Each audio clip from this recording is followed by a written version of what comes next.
Friedrich Wilhelm Eduard Gerhard was a German archaeologist. He was co-founder and secretary of the First International Archaeological Society. Biography: Gerhard was born at Posen, and was educated at Breslau and Berlin. The reputation he acquired by his lectiones Apollonianae led soon afterwards to his being appointed professor at the Gymnasium of Posen. On resigning that office in 1819, on account of weakness of the eyes, he went in 1822 to Rome, where he remained for 15 years. Gerhard was one of the principal originators of the Instituto di Corrispondenza Archeologica, founded at Rome in 1829, with the support of the Prussian Crown Prince, Friedrich William. Co-founders included Theodor Panofka, Otto Magnus von Stackelberg and August Kestner. This model of international cooperation and systematic scientific publication was influenced by the example of Alexander von Humboldt, and later became the present-day German Archaeological Institute.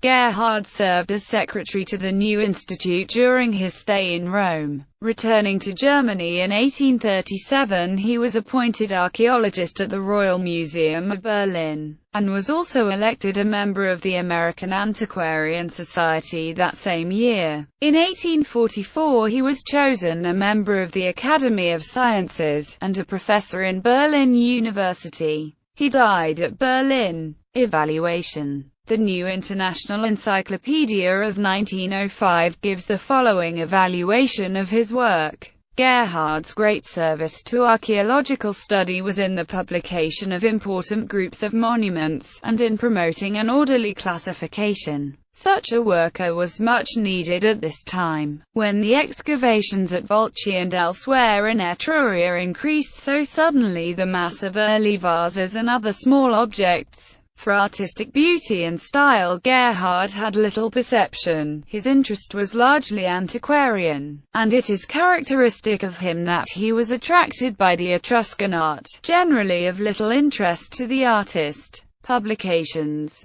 Gerhard contributed to Plattenreal's Beschreibung der Stadt Rom, besides a large number of archaeological papers in periodicals, in the Annals of the Institute of Rome, and in the Transactions of the Berlin Academy, and several illustrated catalogues of Greek, Roman and other antiquities in the Berlin, Naples and Vatican museums. Gerhard was the author of the following works: Rapport intorno ai vasi volcenti, Antike Bildwerke, Ossilis und Griechische Vassenbilder, Griechische und Etruskische Trinkschalen, Etruskische und Campanische Vassenbilder, Etruskische Spiegel, Apollische Vasen, Trinkschalen und Gefäße, Hyperboreisch-römische Studien, Prodromus mythologische Kunsterklärung, Griechische Mythologie, Gesammelte akademische Abhandlungen und kleine Schriften, published posthumously.